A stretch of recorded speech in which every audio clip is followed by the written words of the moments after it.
I think that Latin is really neat. I really do. I think Latin is cool. I like Gregorian chant. I unironically started playing, what was it? I think it was Gaudete, which is like a Christmas hymn in Latin, on Spotify for no reason the other day, just because I like it. So there are things about it that I like. There are things about it that are great and cool and beautiful and chill. Um, Not just the vibes.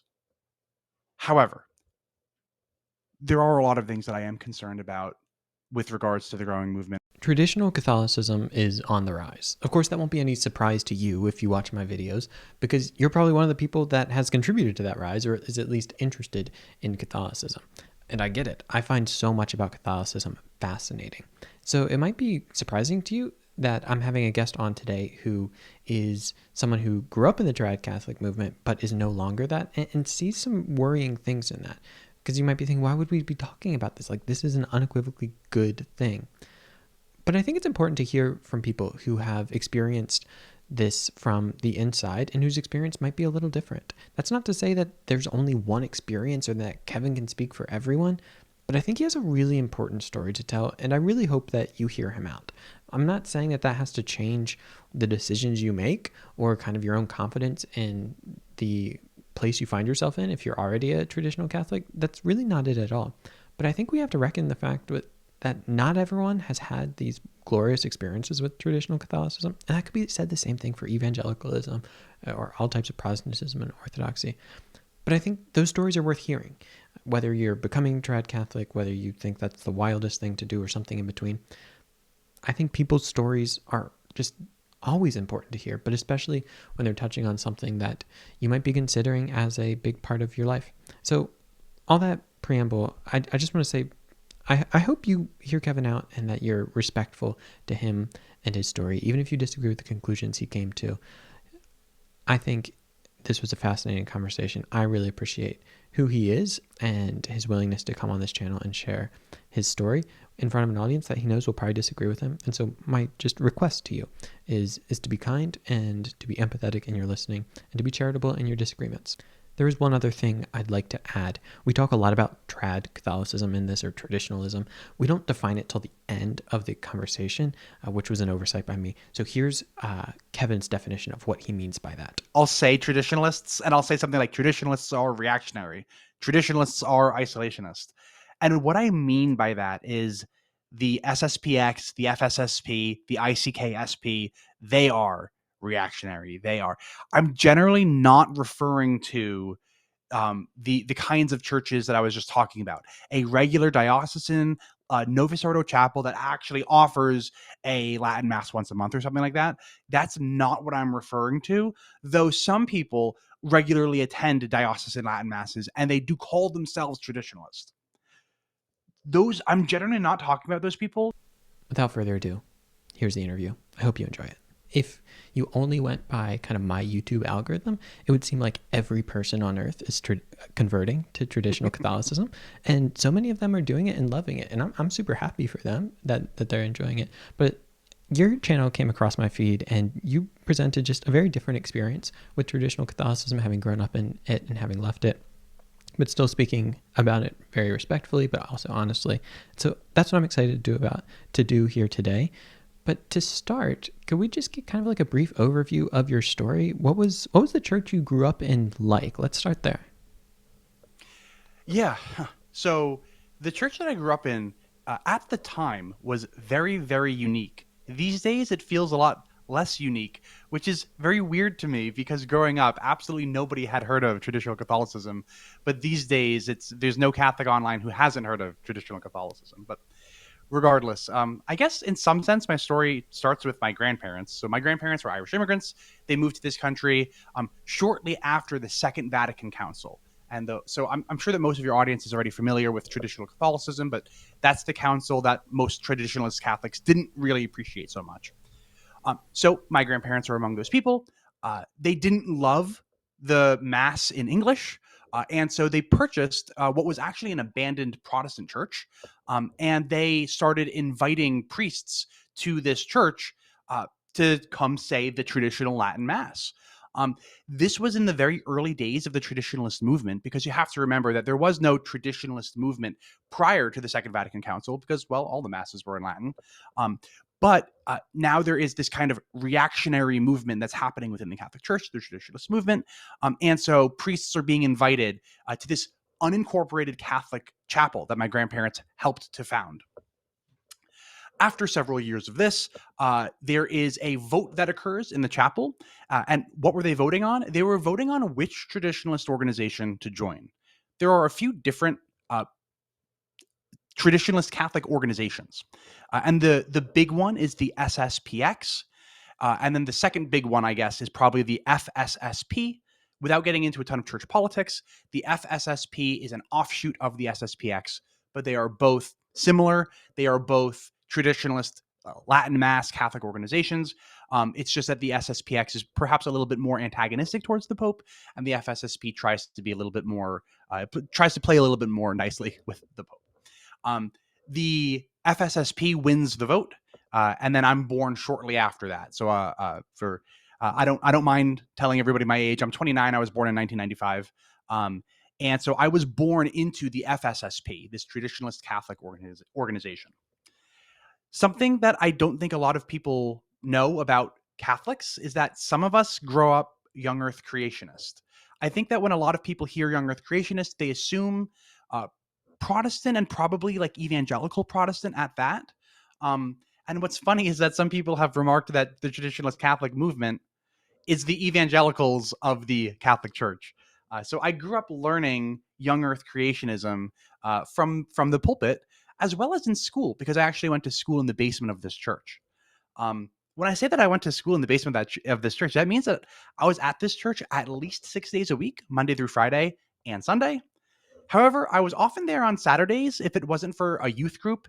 Perhaps it was for going to confession, because confession was held on Saturdays a lot, or various other reasons. But this church, it was my life. So obviously, my grandparents helped to found the church. So my family was just kind of like an integral part of the church. But it was also my my only social outlet. It was my school, and it was my church. So it was kind of my whole life, and I didn't know any different than the traditionalist Latin Mass, the TLM. I didn't attend a Novus Ordo Mass, that is the Catholic speak for the Mass in the vernacular, um, until I was like old enough to remember going there and thinking that it was weird, which is probably the exact opposite that most people. Most people probably see a Latin Mass for the first time and think it's weird, but um, regardless, I went to school for first through eighth grade at that church, and we were taught probably pretty similar to the way that a lot of very conservative evangelicals are taught. So we were taught young earth. Uh, we were also taught like weird things, and I want to be respectful when I say this. But when when I say weird, we were taught that women's suffrage was probably not the best idea. I just Um, got in trouble for this. I don't know if you saw that video. Sorry to jump in, but I just made a video calling that weird, that like people think women shouldn't vote. And you I know, got a lot of blowback for that, which was interesting to me. But anyway, I'm not sorry, sure if I just caught that one. I'm gonna have to go I'll send catch it it. to you. Yeah. So I do think it's truthfully, I have stronger words that I could use for it than weird. But weird is the word that I'll stick with for today. But we were taught in fifth. I distinctly remember my fifth grade teacher telling us that women's suffrage was a mistake. It should never have been like that. We should roll it back. We were taught other strange things as well. Uh, our books would use really old, antiquated terms for African Americans. Um, and at one point, we had a like a suggested essay question in one of our history books that was, what are the duties and the rights of African Americans in modern America? Now, of course, that question was in the book that we were using, because the books that we were using were all published prior to the Second Vatican Council. A lot of the books that we were using were from the 1940s and 50s. One of our history textbooks ended, I believe, with the presidency of President Eisenhower, and it ended on this note of maybe one day every American family will own a television. which I found to be very funny because I was attending this school, I guess in the early 2000s when everyone did have televisions. Um, but this was the world that I was growing up in. It was a reactionary world. It was a very Catholic fundamentalist world. It was a very conservative world. Um, and then I went to a public high school, and I'm sure that you can imagine the culture shock that I went through. I'll never forget my freshman year biology high school teacher asking us, how many of you all think that men and dinosaurs lived side by side? My hand went straight up. I was confident. Uh, and he very nicely but firmly explained to me that that was wrong, and I didn't believe him. But at roughly the same time as this, there was a priest who came to my chapel who actually explained to us that it is illicit for Catholics to believe in evolution. And this was the first time that I had heard any of that. So slowly throughout the course of my high school career, I started to accept evolution. And by the time I would say I was 16 or so, I think I was on board with evolution, at least a theistic evolution that the kind of evolution that any Catholic could accept. That's what I was on board with. And then I went to a college, like a public college. I studied engineering, but this engineering school, it's one of the most diverse campuses in the country. So for the first time, and so by the way, just to put I grew up in the Northeast. The Northeast of the United States is very Catholic. So even when I went to a public high school, even though I was no longer with only other traditionalists, I was with primarily only other Catholics. And if there were non-Catholics, they were mostly just non-Catholic Christians. But for the first time, I go to college, and I believe that it just in terms of race, white students only make up like 35% of this campus. Um, the vast majority of students are actually Asian. There's a large Indian population there, um, and so for the first time, I was meeting very devout Hindus, and this was weird to me. There's also plenty of Muslims who attended there, so I met devout Muslims. And for most of my life, I think I really had only interacted with other devout Catholics. If anyone was devout, they were trad. And me realizing that I think the way that I grew up wasn't quite right about the age of the earth. It wasn't quite right about evolution. And now I'm meeting these other devout religious folks. I think that this really shook me to my core. When I was 22, I wound up telling my parents that I don't think that I believe all the same things that you guys do anymore. And I don't think I'm Catholic anymore. Now, I also told them this at the exact same time that I said, by the way, I've received a job offer. I'm moving 700 miles away, and my girlfriend of 5 years is moving with me. Was it wise for me to drop all of that on my parents at the same time? Absolutely not. That being said, they did have um, a reaction that's probably not unexpected for very conservative parents whose son just told them that he's moving 700 miles away, he's no longer Catholic, and he's moving with his girlfriend. So my parents let me know that I had a choice to make. I could either get married, or I just won't be part of the family anymore. Um, they said other things too. Um, I never believed him, uh, but there were threats of violence. Um, he never would have hurt me. Uh, there was also things like uh, your grandparents will die of a broken heart, and it'll be your fault. And that was really really difficult to hear, especially when you're 22 and you're moving away from home for the first time. Um, so yeah, that was just a really hard time. Um, so I said to my girlfriend, who I'd been with for 5 years, I said,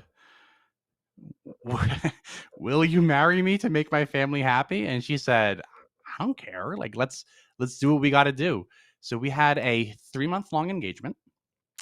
It wasn't even a real engagement. I never bought a ring or anything. We got married in a roughly 10-minute long ceremony. The only people present in the church were my parents, my grandparents, her parents, and her one sister, as well as, of course, me, my wife, and the priest who married us. That's it. Those were the only people present in the church. Um, the whole ceremony was 10 minutes. As soon as the ceremony was over, my wife and I got in the car and we drove 700 miles away, and we started a new life in a new state. And I didn't talk to anybody from my traditionalist chapel for a long time, uh, and nobody reached out either. Uh, Shunning is not a word that traditionalists will use, but I know that other Christian denominations have a somewhat more formalized practice of shunning. What trads do, I think, informally, is shunning, though.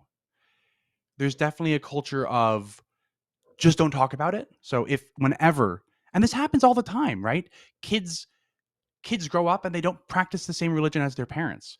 But if that happens in trad culture, you just don't talk about it and you don't talk to them anymore. And it's important that you don't let them talk to your kids or your siblings or whatever, because they might be a bad influence. Um, and that bad influence was me now. And that was really difficult to hear because I mean, by my lights, I was I was on a quest for truth. I started attending crew meetings in college.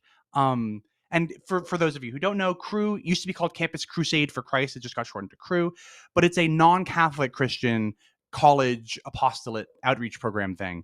Um, I started attending crew meetings in college because I was like, yeah, sure, I'm not Catholic anymore, but I think I'm still Christian of some sort. Um, and I say that to say I've always thought about myself, and I still think about myself this way, as somebody who's on some kind of truth-seeking mission. Um, and if all truth is God's truth, which is something that plenty of Catholics say all the time, then what do I have to worry about? Nothing, right? Like I'll wind up, either where I'm meant to wind up, or I'll die trying. But either way, I think God would know my heart, right? That's what I would think. Um, Evidently, though, not everybody within the traditionalist movement thinks the same way. Um, I fear that within the traditionalist movement, there is an undercurrent or perhaps a culture of silence, a culture of enforced uniformity. Um, and this is a word that it's not very nice, but I haven't come up with a better way to say it yet. A, a, a culture of anti-intellectualism, and what I mean by that is don't engage with Protestants, don't engage with Muslims, just ignore them, read the lives of the saints, and don't think about it. And I think that these things they're really dangerous, and I don't think that perspective is online at all, really, right now. Um, I think that traditionalists, for whatever reason, have like a really good marketing agency. There's no marketing agency, of course, um, but all of the Catholic YouTube media landscape seems to treat traditionalism mostly very positively. Um, but it's not always positive. Thank you so much for sharing that story, and so sorry to hear just the how difficult so much of that had must have been. But really, I appreciate you sharing that and laying out your experience. There's so many threads I kind of want to follow up on here, but I think maybe to start, well, I'm going to change my mind here. I want to kind of go back in time a little bit. There's a lot about like traditionalism online today that I definitely want to get to, and we will. I'm just going to put a pin in that for a second so that we don't lose some of the earlier threads. I'm really curious. So you go from, I don't think you used the word sheltered, but it sounds fair to say like a pretty sheltered, your church is also your school, and it's also your social group, and it's kind of your life. You go from kind of K to 8, 8th grade, to public high school, assuming, does high school start at 9th grade in New Jersey? Yeah. Okay, cool. As it should be. No, just kidding. That's how we do it in Maryland too, though. Okay, so was that because the Catholic church school didn't have a high school? Or like talk me through that decision, because it seems like Yeah. I did something similar for what it's worth. I went to a small Christian school through 7th grade, had 1 year in public middle school and then public high school. That was something I asked to do and my parents obliged. But talk me through that decision, because that seems like it was a big change. And I'm just curious how that happened. Yeah. So I mean, it was a big change, and I'm sure you're not shocked to hear that. I think that my family was the subject of some gossip at the church for not sending us to the high school that was associated with the elementary and middle school that I went to. So there was a high school. However, like when I was in eighth grade, I think the high school was, I think they had 5 students in the high school. So, and just for the record, my graduating eighth grade class was 4 students. Um, this whole time, I've been calling this a school. It's more like a homeschool co-op that's ran out of the basement of the church. So that's like a better way to describe it. Um, but it was the only school I knew, and so I just called it school. You know, I still call it school. Um, but the high school was about 5 students, and um, and my dad valued our education.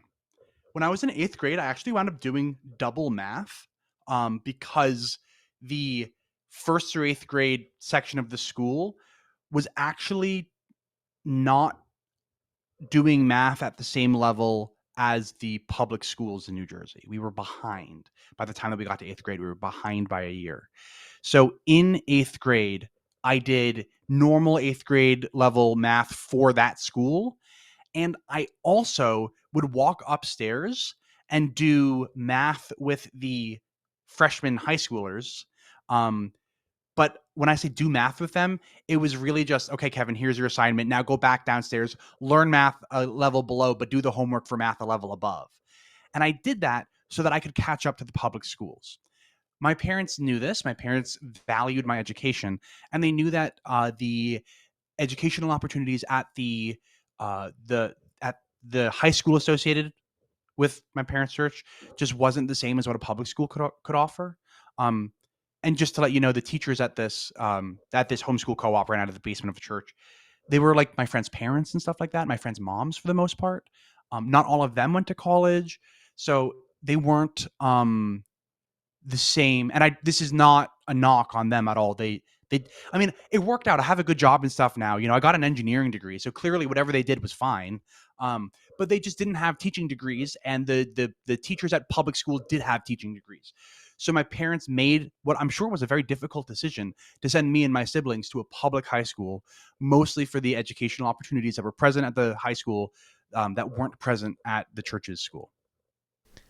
That totally makes sense. And it's fascinating just thinking through some of the kind of parallels of our stories. I remember when I switched schools, I was always a good student, but the one thing that I wasn't as like, I couldn't do the highest level or whatever at was math, just because we didn't have those opportunities. So whatever it is about these small Christian schools and math, I don't know, but they need to get that figured out.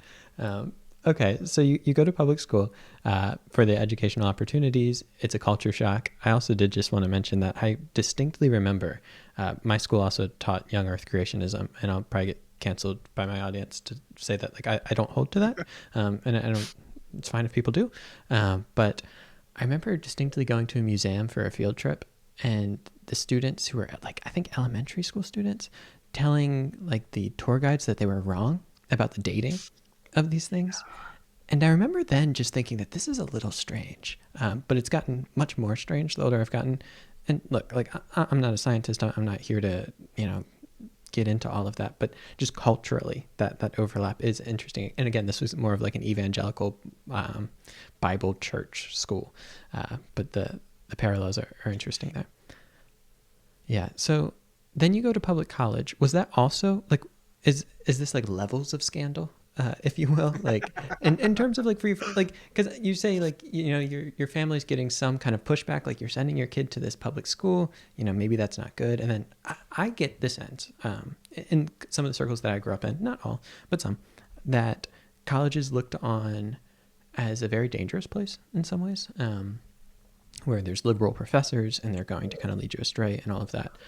Was that something that showed up, or was going to a public college just kind of like, well, like that's what you do, or he's already gone to a public school? Like, I don't know. I'm just curious what that was like.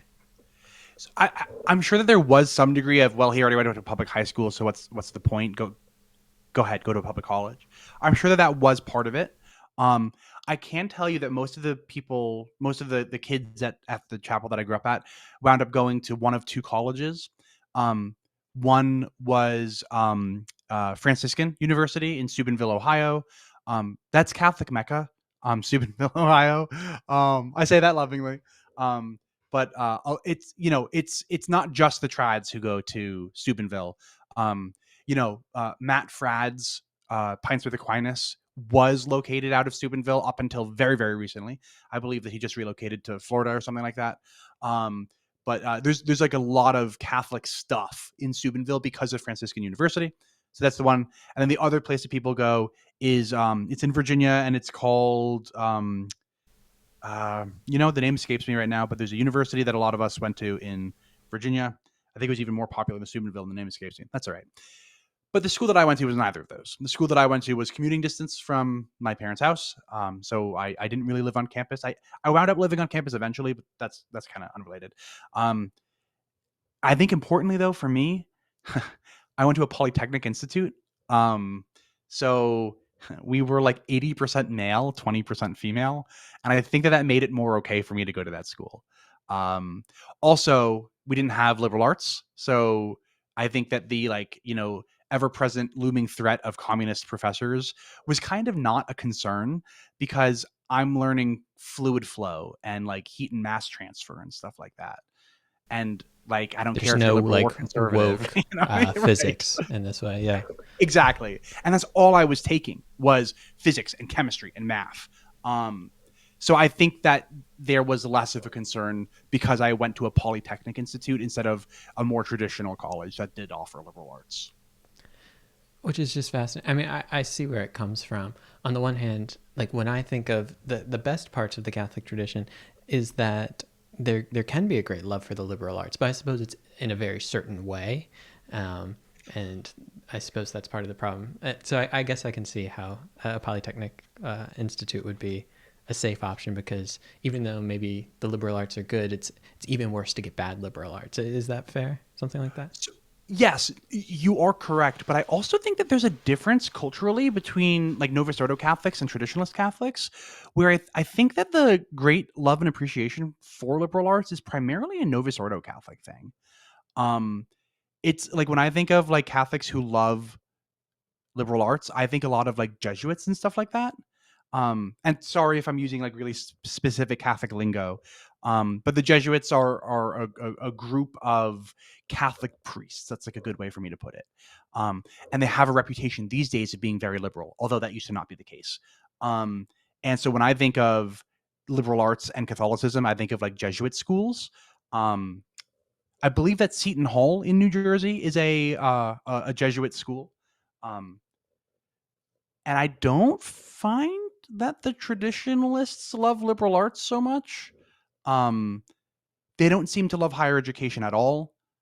But if it is going to be higher education, it's going to be to go study law or engineering or medicine or something, um, but not really liberal arts so much. That makes sense. Yeah, I could see that. Like some of the great Catholic schools I think of, I'm kind of in the DC area. You've got like Catholic University of America, but would that be looked at as like is that a liberal Catholic school within the trad Absolutely. circles? Yeah. Okay, it's got Hmm. a beautiful campus. Um, I bet. I think it's a fantastic school. But okay, interesting. So this is all fascinating to me, and I love the fact that you do speak this lingo so fluently, right? Because this is kind of the culture that so many people are taking on within the sphere of kind of people who watch my videos. Now, something that's interesting to me here is I want to kind of anticipate how some people will be receiving this because I think there's two ways to hear especially these last aspects of the story with public school and public colleges and kind of the impact these things have. On the one hand, when put my cards on the table when I hear things like this, to me this speaks of the dangers of fundamentalism and making certain things like non-negotiable that in my mind should be just very negotiable, like the age of the earth and such. But and I think some people receive it that way. I think other people are going to listen to this and hear, yeah, that's why we don't send our kids to public schools and why we shouldn't send them to public colleges. And I guess, I mean, to some extent, I'm not asking you to like convince those people to change their mind, but how do you respond to people who hear your story and say this isn't a cautionary tale of maybe the dangers of fundamentalism or something like that, but rather, yeah, this is like why we can't have public education or college or things like that. Yeah. So yeah, I always do worry about telling my story, and then people go, "See, this is why you don't send your kids to public school." Now, I should give you a little bit more context. So I'm only one of four, but I grew up a mile down the road from my cousins, and there were seven of them. Um, out of the 11 of us, like grandkids in my family, right? We all went to the church's school for first through eighth grade, and then we all went to public high school, and then we all went to various colleges. Um, as far as I'm aware, I'm the only one who turned out exactly like I did. Um, I think some of us kind of just are like like still attend church on Sunday, but just don't really care about it. You know what I mean? Um, but I think that most of us, like, I would say that I'm the only one who turned out like me. Two or three of us turned out kind of agnostic-ish, but still attend church anyway. And the rest of us are still devout traditionalist Catholics. Um, so I'd say 6 or 7 out of the 11 are still devout traditionalist Catholics, and they all went to public high school and then public colleges and stuff. It's just that I'm the outspoken one. Also, on the flip side of that, there are those who went to the high school associated with the church. So the name of the school, it's named after Saint Maximilian Kolbe, and so we called it the Kolbe Curse. And what the Kolbe Curse was, it's that you graduate from the Kolbe High School and you go off the rails.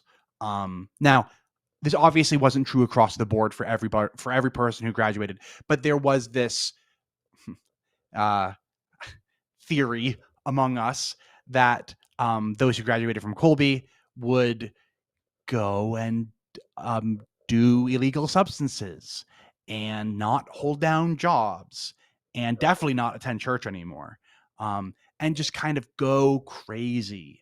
And I think that there was at least some level of understanding among, like, my parents and stuff like that, where, yeah, if you do shelter your kids forever, well, I mean, you can't shelter your kids forever. And so if you put it off and put it off and put it off and put it off until they're 18 and now they're experiencing the world, shoot. I mean, now they're experiencing the world for the first time as an adult. That gate opens and they are off to the races. At least if you let your kid experience the real, quote unquote, real world of high school at age 14, the chances of your kid going off the rails is probably significantly lower than if you were to delay that process by another 4 years, waiting for them to be an adult before you open that gate. Um, so I think that that does speak to the fact that I think about myself more as the exception to the rule, than I am the rule. And I do think that well-intentioned parents wind up setting up their kids for failure by sheltering them to the extent that a lot of the people who I grew up with were sheltered. Yeah, it's again just another parallel between our stories. I can look back at the school I attended. It was a little bigger than this. Like it was an actual school, I suppose. But we're talking like 30. Hey, actual school? No, I'm you just said you said homeschool co-op. I did. I did. But we're talking like 30 people a grade. So I mean, it's not, it's like 10 having the times as equivalent of big. like, yeah, yeah. But it's really interesting to look back because I know very few people who went there, who went all the way through and are now living as like committed Christians. I can think of, you know, I won't say I had a bad experience there, but it was a very odd place in that my sister also went there, and I won't get into all of her story, but we had like polar opposite experiences. Like I was like the kid they propped up as like, oh yes, like this is what we want in a student model.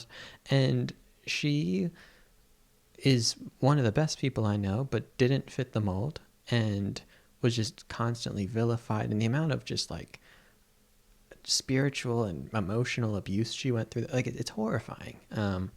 And I can't think of any of her friends or like anyone in her grade even that I can think of that continued through with the Christian faith they were trying to pass on there. So I think it is worth saying that like a sheltered education and experience, like they're not golden bullets to kind of raising saints and whatever conception people have of that.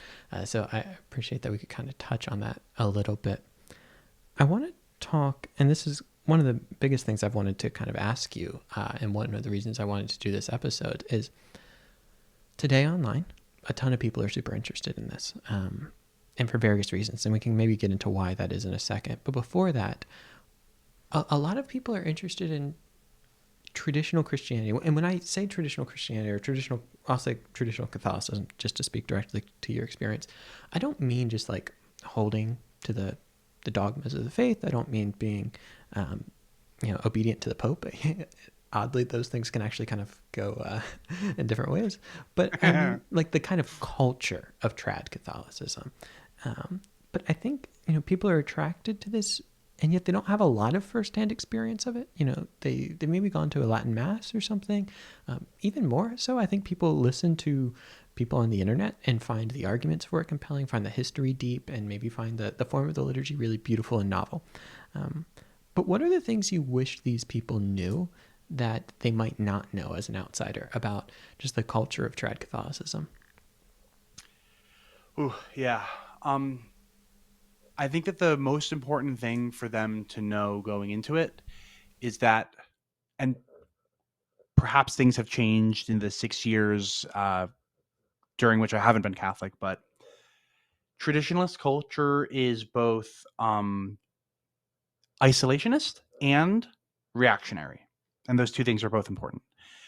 What I mean by isolationist is I think this is probably similar to evangelicalism. I've never been an evangelical, so I don't know for sure. You can tell me, I guess. But um, a big part of the culture is stressing how there are us, the trads, and then there is the world. And, never the two shall meet, right? We are in the world, but not of the world.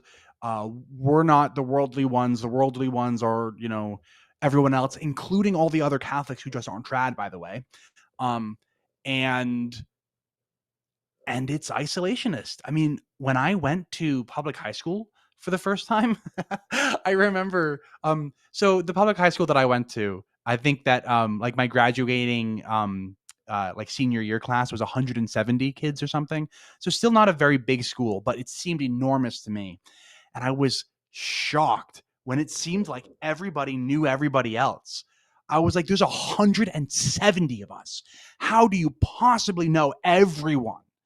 And everyone was kind of like looking at me funny, like, Kevin, like, this isn't a particularly big public school. And I was like, I know, but I've only gone to school with 3 other kids my whole life. I mean, like, 170 was wild.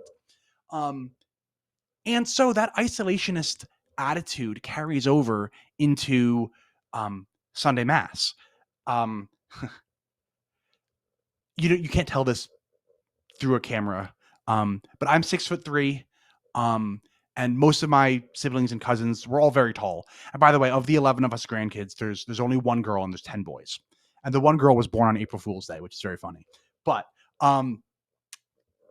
the us, we would kind of gather up in a little circle after mass and just kind of talk amongst ourselves. And people have told me that they found my family, and I'll use the word that they used, intimidating. I've never thought about myself or any of my family as intimidating, but I think that new people to the parish wanted to talk after mass and just introduce themselves and stuff, but never did because we kind of just like formed our little cliques and then didn't talk to new people. And not talking to new people, I think, is unfortunately a very common theme at traditionalist masses. Um, those of you who don't already have your little clique, I think that you tend to go to mass and then you go home after, and then there's no, so it's not a social event for you. And I think that a lot of new people have trouble integrating into these tight knit isolationist communities because of these isolationist tendencies. It's also reactionary, and what I mean by reactionary is they force their kids to get married at age 22. Like crazy stuff like that. It's reactionary politically as well. We had political activists who I mean, I guess it's public information. Um, there was somebody who went to jail from my chapel for planting devices inside of abortion clinics and then uh, detonating those devices and killing one doctor. Um, so like it's pretty, like, I think that reactionary might be like a understating, the kinds of people. But these are the kinds of people that you find at traditionalist chapels. Why? Not because there's something about Latin that is going to turn you into somebody like that. No, but the reason why they go there is because these are reactionary communities and they are reactionaries. So, I think that those kinds of people are attracted to the traditionalist movement, which um, people who are attracted to it for its beauty might not realize. You're going there because you think that Latin sounds pretty, but he's going there because he's a reactionary and who knows what actions he's willing to take. So those are two things that I think people should probably know about traditionalist communities. Yeah, that's fascinating. The video I mentioned where I said something about women voting was actually the bottom line of the video was how can we move towards a non-reactionary traditionalism? Like, I'm glad that you find tradition beautiful. Can we pursue it for the sake of goodness, truth, and beauty, and not for the sake of being against everything else? I'd be curious though, do you think that is that even a viable concept, or do you think that traditionalism, at least in its current form or its form when you were in the Catholic Church, like, is that just a pipe dream to have a non-reactionary traditionalism in your like? Am I am I creating a contradiction in terms there? The only real answer that I can give you is I don't know. Um, but I will take an educated guess. I'll take a stab at it. I don't think that there can be a non-reactionary SSPX, FSSP, ICKSP. I won't keep listing acronyms, but these are various traditionalist communities. However, there are, and again, if this is weird Catholic language, just ask me to explain. There are diocesan masses that are said in Latin, and I've never attended one, but my understanding is that those diocesan masses that follow the traditional Latin mass are actually way less reactionary because those are actually like regular Novus Ordo Catholics who are just attending a mass that happens to be in Latin rather than a group of reactionaries who all gather together to try to isolate themselves from the world. So I think that there's um, hope for non-reactionary traditionalism in the form of diocesan Latin masses, but I struggle to imagine a non-reactionary kind of chapel like the one that I went to. Yeah, I think that's fair, and it strikes me that maybe earlier on in this I should have asked us to define what we mean by traditionalist, because I imagine there's people who are listening to this and are thinking in different ways. And it's really interesting to me because when I hear traditionalist, it makes total sense that you could go to specific groups because they represent the kind of trad movement at its kind of institutional level. Um, it seems like there's kind of the institution of it and also, oof, not to use a cringy internet word, but like the vibe of it, Yeah. if you will, like people who just are like interested in tradition and want some type of rootedness. And I guess so. There's that kind of, well. Before I ramble on too much, when you're using the word traditionalist, how would you define that? I mean, I don't need like a Webster's Merriam-Webster's definition of it, but like what do you mean by it? See, I'm the worst because I'll say traditionalists and I'll say something like traditionalists are reactionary, traditionalists are isolationist, and what I mean by that is the SSPX, the FSSP, the ICKSP, they are reactionary. They are. I'm generally not referring to the kinds of churches that I was just talking about. A regular diocesan Novus Ordo chapel that actually offers a Latin mass once a month or something like that. That's not what I'm referring to.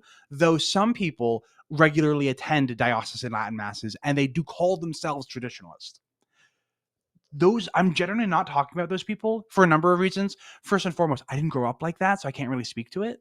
Um, but yeah, traditionalism is one of those words where it's, I mean, I guess all words are like this, right? Where words only mean what you and I agree that they mean. Um, so when I say traditionalist, I'm generally referring to like an actual organization within the church that only offers the Latin Mass. Uh, but other Totally people makes do sense. use the word differently. Yeah. Yeah, and I mean that's the nature of words there.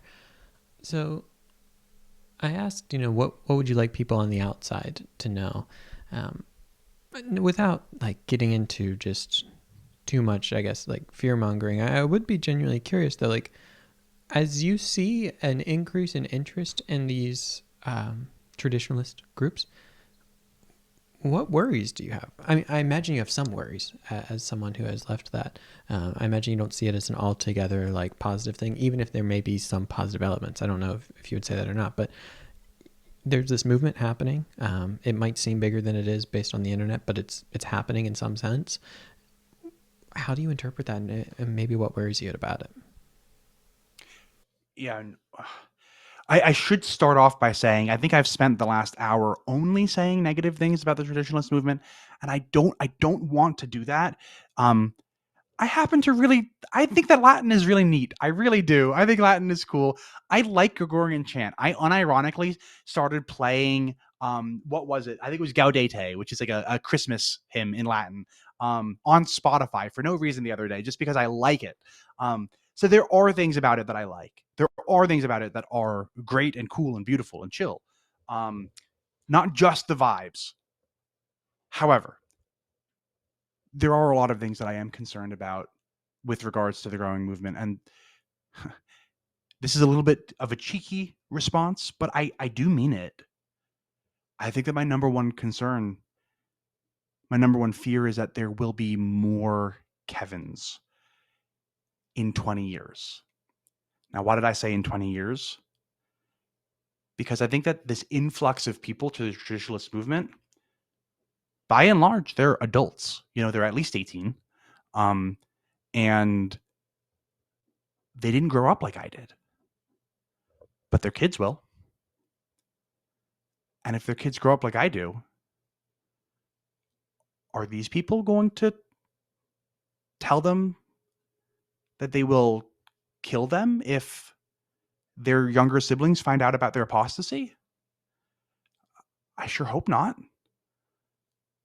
but they might, because 20 years is a long time to stay inside of an isolationist reactionary group where you're surrounded by other reactionaries, some of whom go to jail for committing crimes like the one I spoke about earlier.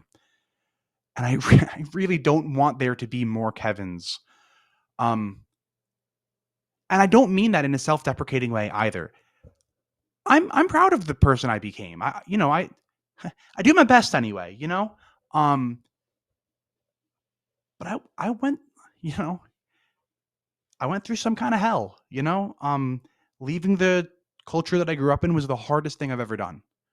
Um, I was severely depressed for at least 12 full months. Um, as was my wife, by the way, who did not even grow up traditionalist. She was a regular Catholic, but I tore her from the life that she knew and had in New Jersey when we moved 700 miles away.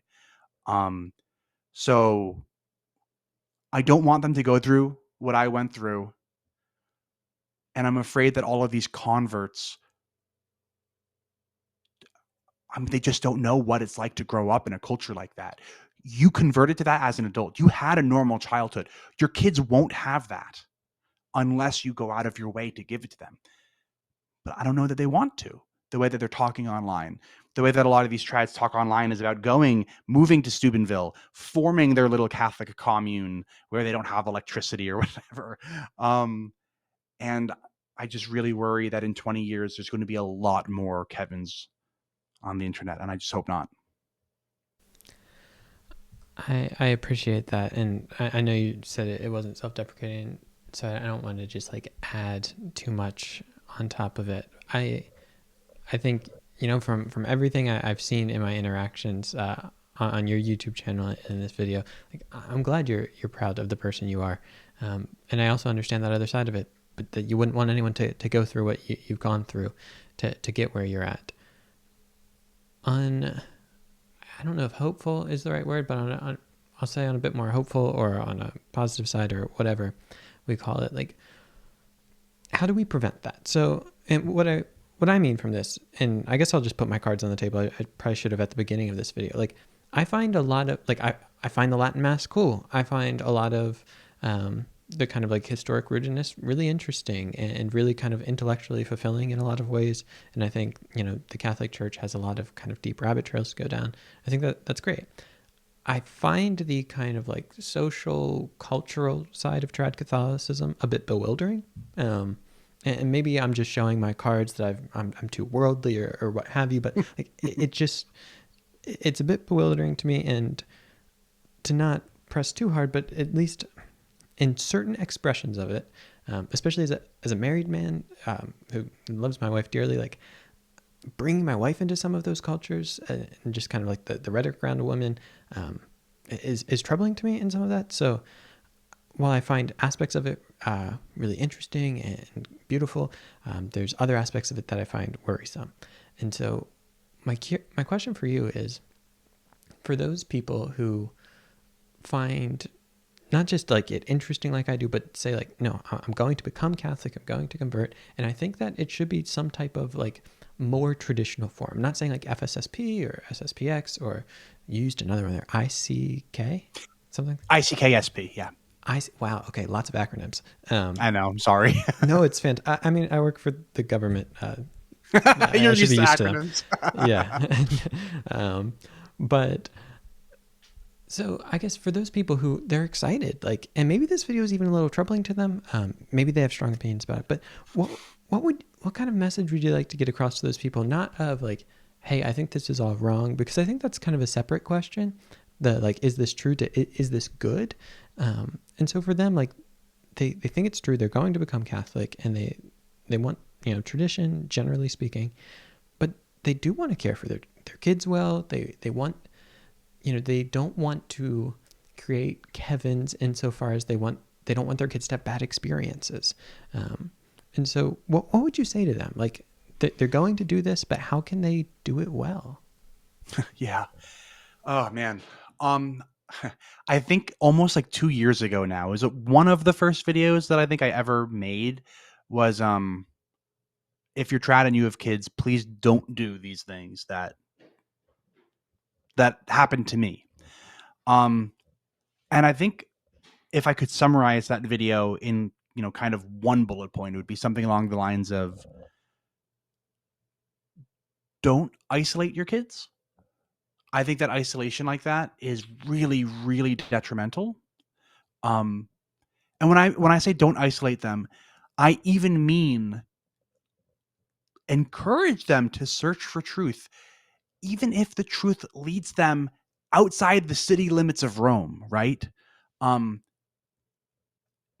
I think that a lot of these people, right, traditionalists, good people, I think that they um, will say things like all truth is God's truth, but as soon as their kid is the one who's questioning a truth that they hold dear, all of a sudden I think that's it becomes different. And I'm telling you, don't let that be different. I know that it's going to be scary when your kid tells you that he doesn't believe all the same things as you anymore. Um, but but if all truth is God's truth, then you really don't have anything to fear, right? And if your kid is honestly seeking, encourage that. Don't discourage that. Don't be anti-intellectual, right? Encourage critical thinking. Um, and if it leads them outside the city limits of Rome, trust your kid's judgment. Um, I happen to think that by and large, traditionalists they raise pretty good kids. I think, um, with I'm the exception in my family, but the rest of us turned out great. But I said I won't be self-depreciated, but really, I honest to God think that the kids who I grew up with are now great adults. I think that they are. Um, Thanks in part to being raised kind of weird, right? Being raised traditionalist. So trust trust your kid and don't isolate your kid. I think that's probably the best way to prevent more Kevins from being made. That makes a lot of sense. And I've always thought there's that interesting element of like, say all truth is God's truth, and so we, in some ways, we should be the most open people, right? Like we should trust that truth is on our side. So any pursuit of truth should be a rather good thing, a rather commendable thing. But I do I always like to caveat things like that with, I'm not a parent, and I can't imagine how difficult it is to parent, and all the stresses and fears and insecurities that all get wrapped up in trying to have a human turn out okay. Um, Kevin, this has been absolutely wonderful. I've really enjoyed it. I know that you mentioned that you felt like, we spent an hour saying all these negative things about the trad movement. I'd be curious, for you, as you look back on it, as we begin to close here, what are some of the positives that you take away that you say, this is a good or a true or a beautiful thing from that experience? So I started laughing because so I just had one of my best friends. So my friend Colin went to the same church that I did, and he just visited me down in Kentucky. He was with me for a week, and a word that came up a lot, and this is a backhanded compliment. Um, the word that came up a lot was trauma bonding. Me and Colin are trauma bonded because of what we went through. Um, so that's a little bit tongue in cheek, but I think what I can say is that I trad communities, I called them isolationists, right?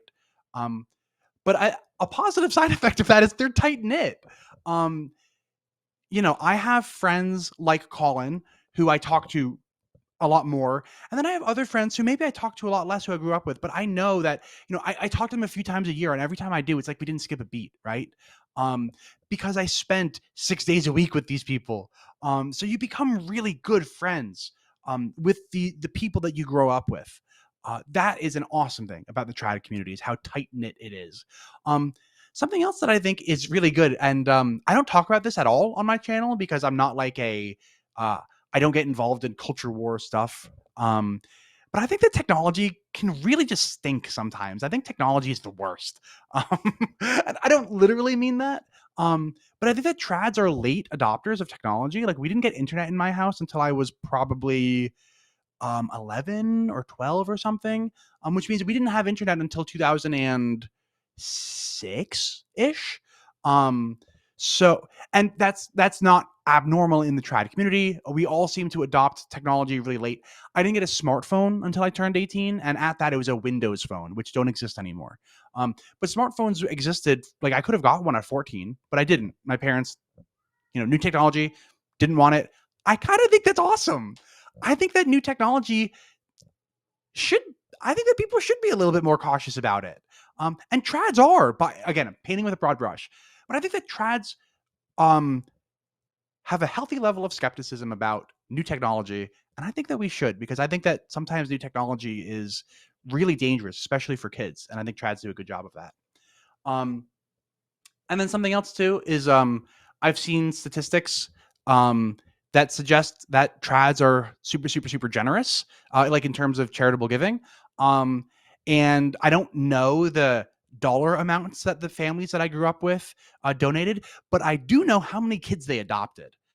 Adoption was like a very like normal thing at the chapel that I grew up in, and there's one family in particular that I'm thinking of where they adopted probably 6 or 7 kids, and all of these kids that they adopted, um, uh, they had and you're gonna have to forgive me. I don't know the medical terms, but like some their joints were on backwards and stuff like that, or like they had complex medical conditions that um, I think that their birth parents just couldn't care for them or something. So these families adopted them, and that is a generosity that you can see, right? I can't see the dollar donations, but I can see you adopting kids.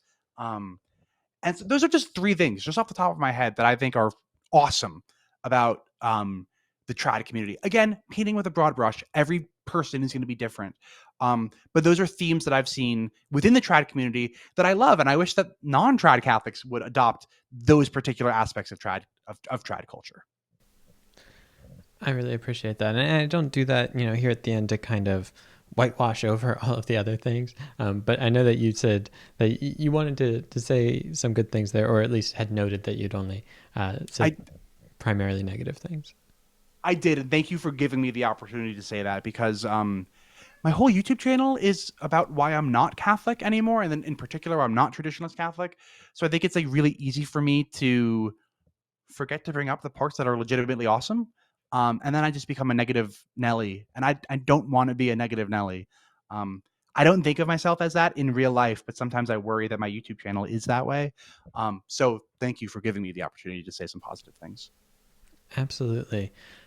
Once again, this has been a real pleasure having you on. I'll have the links to your YouTube channel in the description down below, and it's Kevin Non-Tradicath for those that are looking it up. But Kevin, thank you so much. Thanks so much for having me on, Austin.